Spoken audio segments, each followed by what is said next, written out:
аяулы анамызды сағынышпен еске аламыз. Анамыз Байманова Айымкүл Молдасейітқызы.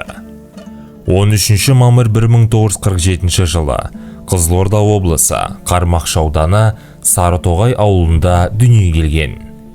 1976 жылы Аспендияров атындағы медициналық институттың емдеу ісі мамандығын аяқтап, сол жылы облыстық туберкулезге қарсы күрес диспансерінде интернатурадан өтіп, дәрігер, фтизиатр қызметін атқарды. Анамыз 40 жыл ақ халатты дәрігер болып, еңбек ардагері медалімен марапатталды.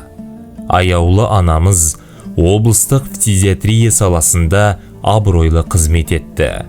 58 жасында зейнетке шықса да, 10 жылдай сол ауруханада жұмыс атқарды. Анамыз 4 баланың аяулы анасы, 13 немересінің мейірімді әжесі. 2025 жылдың 31 қазан айында Аллам панасын алды. Анашым, мәңгілік мекеніңіз нұрға толы болсын. Жаныңыз жәннатта, рухыңыз тыныштықта шалқысын.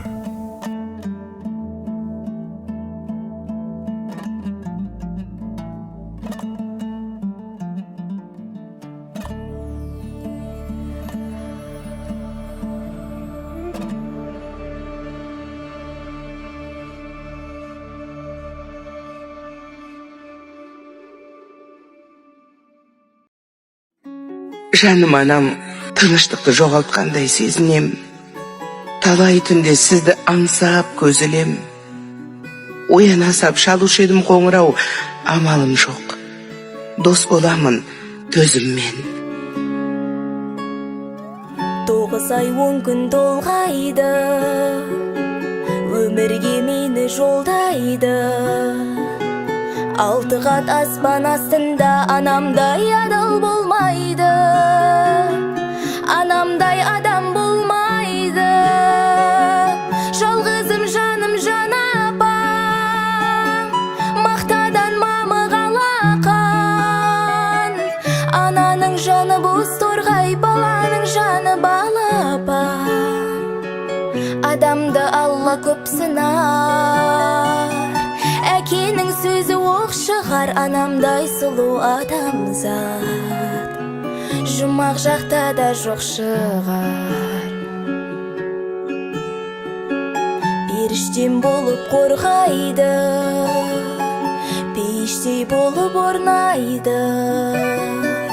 7 қат жердің үстінде анамдай жылу болмайды.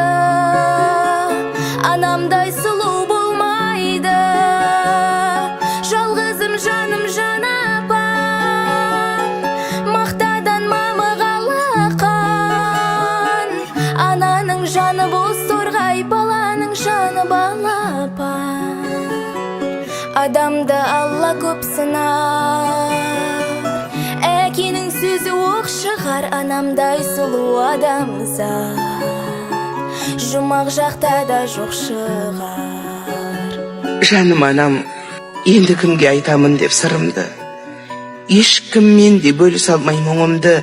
Ішім жылап, бірақ сыртым күлсе де, кімге айтамын ішімдегі шынымды.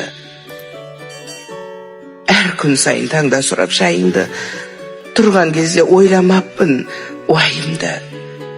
Анам бар деп жүрген бақыт екен ғой, бақыт екен ішкен барып шайыңды. Жыласам да сен сүртіпсің жасымды, ауырсам да уқалапсың басымды. Құшағыңның жылылығын сезінгем, сағынамын арнап берген асыңды. Анасыз бала болмайды, жалғызым жаным жан апам, мақтадан мамық алақан. Ананың жаны боз торғай, баланың жаны балапан. Әке орны ерекшеген бәрінен, ұрпағына берілетін жанымен. Жаны таза жанда керек Аллаға, жұмағында жайлансыншы тәнімен. Жан әкенің қуат еді ау сөздері, мейірімге толы еді көздері. Ағайынға жан боп кетті жанашыр, дәл өзіндей көріп кетті өзгені. Жарқын жүзі кете барды елес боп, еңбекқор жан ұрпағым деп тынбаған. Адал жар, ардақты ата, сыйлы жекжат бола білген әкемізбен. Алтын әже, асыл ана, қамқор бауыр, алтын саусақ, батыр тұлға бола білген анамыз жатқан жерлері жайлы, төрлері жұмақ болғай.